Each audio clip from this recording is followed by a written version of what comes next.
fait Magic, c'était les news MTG de la semaine et qui interrogeaient les personnalités magiciennes sur iTunes, Deezer, Spotify, YouTube et Podbean le temps d'un café.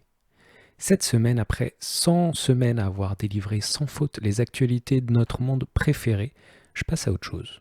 Dans ce podcast, je vais expliquer pourquoi j'avais commencé et pourquoi ce format tel quel s'arrête. Ensuite, il y aura une petite partie bilan, mais surtout remerciements.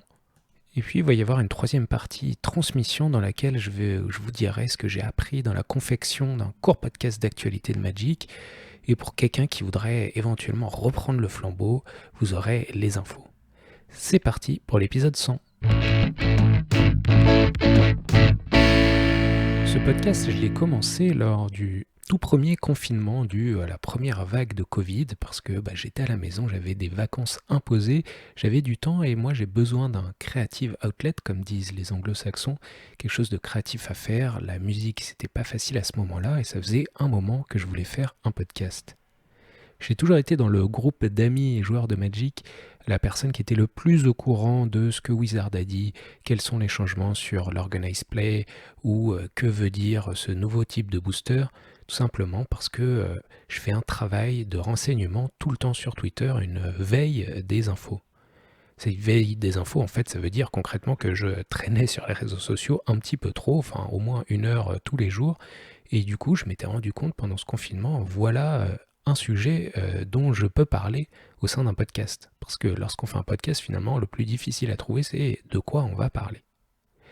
Ça a été une satisfaction énorme pour moi de produire un truc vraiment chaque semaine sans faute et de voir cette playlist grandir. Ça a vraiment rempli son rôle de creative outlet et ça m'a rendu heureux de faire ça pour vous, surtout grâce au retour que vous m'avez donné. Mais pourquoi est-ce que maintenant j'arrête ? Eh bien, tout simplement parce que je n'ai plus le feu de savoir ce qui se passe dans Magic. En fait, Wizard of the Coast fait maintenant pour moi un produit trop compliqué. Et j'en peux plus tout simplement de participer à la publicité de nouveaux produits trop compliqués. Là, par exemple, cette semaine, on parle du nouveau Commander Legends Baldur's Gate qui, si on fait confiance au numéro de collection d'une carte, on a plus de 900 cartes dans ce set. Dans quel set c'est légal, en Legacy ça l'est, en Moderne ça l'est pas, mais apparemment ce sera légal sur Alchemy, donc sur Magic Arena, mais en partie. Je n'en peux plus de suivre ces trucs-là, toujours des nouveaux secrets clairs. Pour moi, Magic c'est le jeu de mon enfance, c'est des cartes que j'adore, des cartes avec lesquelles j'ai une connexion, avec lesquelles j'aime jouer, que j'aime retrouver dans mes decks, chez les autres, et pas toujours un changement permanent. Mais ça, c'est la manière dont moi je consomme Magic et que moi j'apprécie Magic. J'ai des solutions pour ça et j'en parlerai peut-être dans le futur. Mais ça ne veut pas dire que la manière dont vous consommez Magic est mauvaise. Plutôt que me plaindre et essayer de vouloir faire changer Wizard avec ma minuscule voix, je préfère que les gens apprécient, continuent à kiffer la vibe comme je l'ai fait pendant tant d'années et me retirer dans ce système de donner toujours les publicités du nouveau produit que j'arrive plus à tenir. De plus en plus, je suis parfois inexact parce que franchement, ça m'intéresse pas tant que ça de savoir quel deck était un Pro Tour qui se jouait en alchimie, en historique. Je ne joue plus ces formats parce que Arena m'a dépassé tout simplement. Donc, je me trouvais plus sérieux de faire un podcast sur quelque chose que je ne suis pas tant que ça. J'avais l'impression de dire des bêtises. Par exemple, l'Organized Play, c'est trop compliqué. Donc j'arrête ce podcast de news parce que je ne suis plus la meilleure personne pour faire ça. Mais maintenant, par rapport au moment où j'avais commencé, il y a encore plus de contenu et donc je ne vous laisse pas seul. C'est pas comme si non plus vous aviez besoin de moi, n'est-ce pas ? Mais maintenant, par exemple, il y a le site mtgarena.fr qui est super pour donner en français toutes les dernières news, parfois fort compliquées et qui prennent le temps de bien expliquer sur leur site. Il y a plein de nouveaux podcasts, il y a Contre-Draft qui est formidable, il y a le Pince-Crâne pour les aspects EDH, il y a une meilleure présence des OG Magic C'est Chic sur les plateformes de podcasts parce que ça fait très longtemps qu'ils sont sur YouTube, mais maintenant ils investissent mieux ça aussi. Et le Podcaster Mage est plus fort que jamais, donc je ne m'inquiète pas. Il y a d'autres moyens maintenant d'avoir ces nouvelles et je pense que vous arriverez bien sans moi. Donc pour l'avenir, moi je ne pense pas arrêter la création de contenu Magic, c'est juste ce format qui va s'arrêter dans sa régularité, dans ses news, J'ai des projets de podcast, j'ai des projets aussi de vidéos, j'ai des scripts qui sont déjà écrits, quelques interviews qui sont déjà faites, des projets dans les cartons, et j'ai toujours des trucs à dire. En fait, ça me fait plaisir d'enregistrer en format audio ou vidéo des choses que j'ai à dire sur ce hobby que j'aime toujours tant, mais maintenant sans deadline, sans attente de savoir que je dois sortir ça chaque dimanche. Donc si tout se passe bien, je devrais continuer à sortir des trucs de temps en temps. On verra.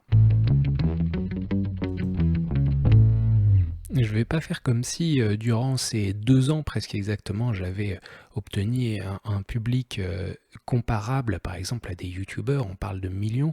Il y a finalement à peu près 500 personnes chaque semaine qui écoutaient ce podcast sur YouTube ou sur les différentes plateformes.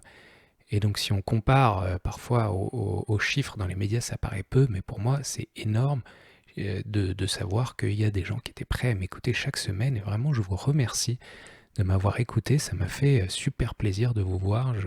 Je préférais vous avoir vous plutôt qu'un million de personnes un petit peu random avec lesquelles je n'aurais pas tant l'impression d'avoir une connexion. Donc merci aux auditeuristes, merci à Fabrice, David, Clem, Seb sur YouTube. Celles et ceux que j'ai rencontrés pendant le mois du stream en mai dernier et qui sont venus sur Discord, avec lesquels on discute de temps en temps. Cap, Volrage, Vraska, Walsh Random, Manoui, Damien, Maker, Antoine, Maxime et Juan. Il y en a plein, je vais arrêter là la soupe de prénoms, bien sûr, il y en a d'autres. Mais j'espère vous rencontrer un jour. Peut-être qu'on fera un événement de Cube à Paris ou pas. On se tiendra au courant de ça sur Discord. En plus de ces gens formidables, il y avait les créateurs de contenu de Magic, je dois dire, qui m'ont super bien accueilli dans cette communauté. Les gens qui en premier ont accepté de venir sur mon tout petit podcast, d'ailleurs le premier, c'était Charles Wickham du Podcaster Mage. Il aurait pu me voir comme de la concurrence, mais non, il s'est prêté au jeu. Il est venu après plusieurs fois, et c'est à l'image de tous les autres créateurs de contenu francophone qui sont si bienveillants et si encourageants. Donc je suis très reconnaissant aux gens qui ont pris le temps pour ce podcast, les expertes, les joueurs, les compétitrices, jusqu'au papa du game de chez Magic C'est Chic ou Val et PL, ou les énormes compétiteurs comme Raphaël Lévy.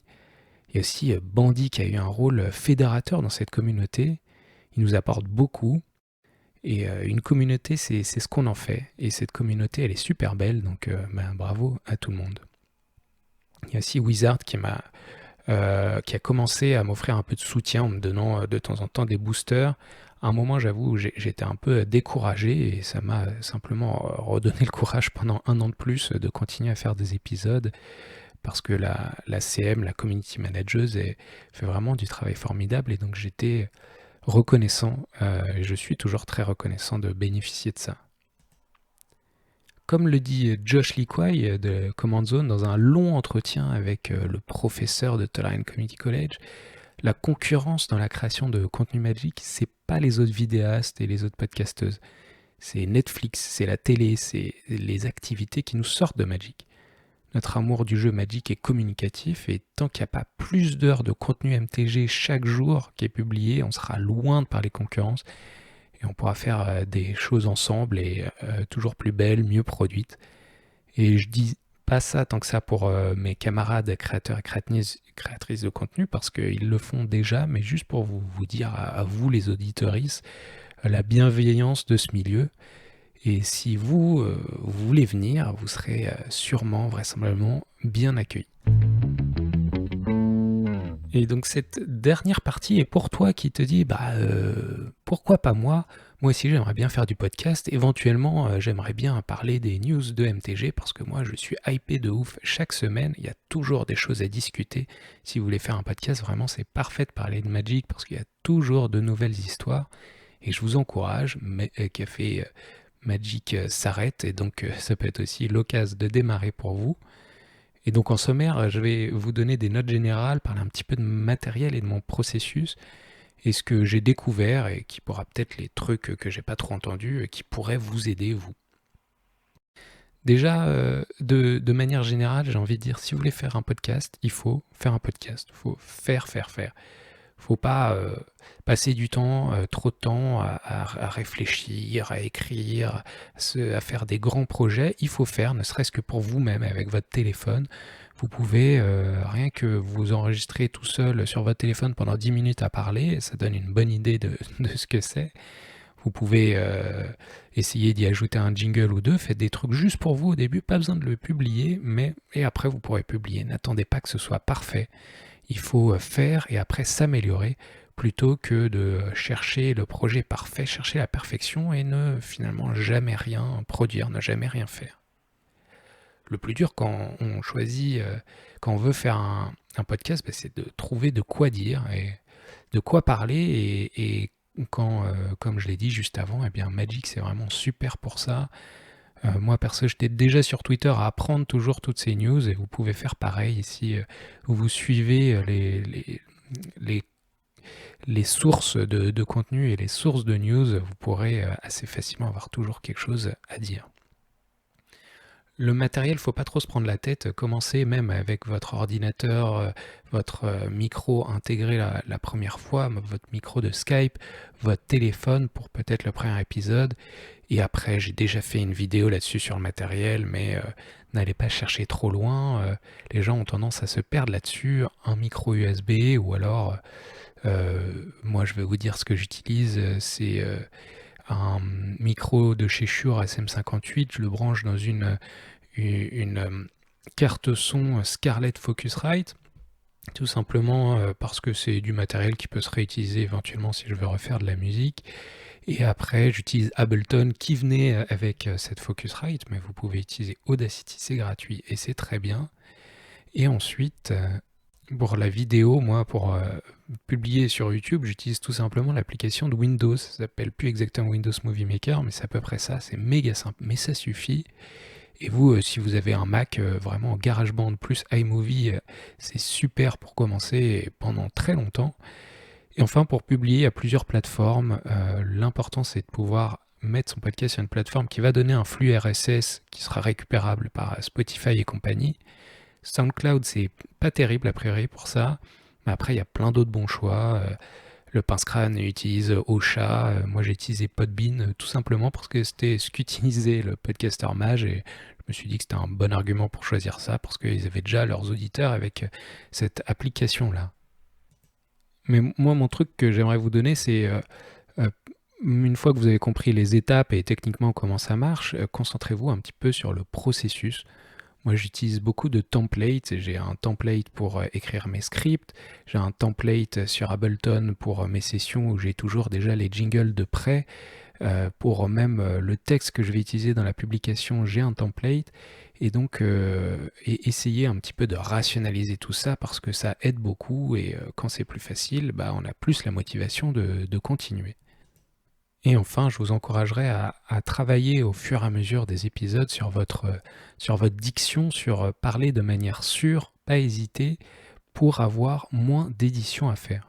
Parce qu'on peut progresser techniquement dans l'édition, mais finalement, je trouve ça beaucoup plus utile de progresser dans la diction et édicter ses propos clairement, parce que ça aide à passer moins de temps à l'édition. Ça peut prendre beaucoup de temps et c'est assez pénible. Et ça aide, je pense, à avoir un meilleur podcast. Enfin, je dis ça du haut de ma toute petite expérience. Et de passer moins de temps, encore une fois, et donc de garder la motive. Le plus important, en tout cas pour moi, et le plus satisfaisant, c'était la régularité. Je pense que c'est important. Et puis, voir cette playlist qui grandissait de Café Magic, ça me faisait tant plaisir parce que j'aime créer. Et j'espère que vous pourrez y trouver tant de plaisir. En tout cas, pour conclure, les news ne s'arrêtent pas. Cette activité apporte grande satisfaction, donc n'hésitez pas à vous lancer. C'est pas si compliqué, c'est pas trop cher à mettre en œuvre. Et donc, si vous avez envie de tenter, allez-y tout simplement. Eh bien voilà, je ne sais pas quand est-ce que je vous retrouverai, peut-être dans les semaines à venir, dans les mois à venir. Et je vous dis à bientôt. Merci encore d'avoir écouté tous ces épisodes de Café Magic. Salut!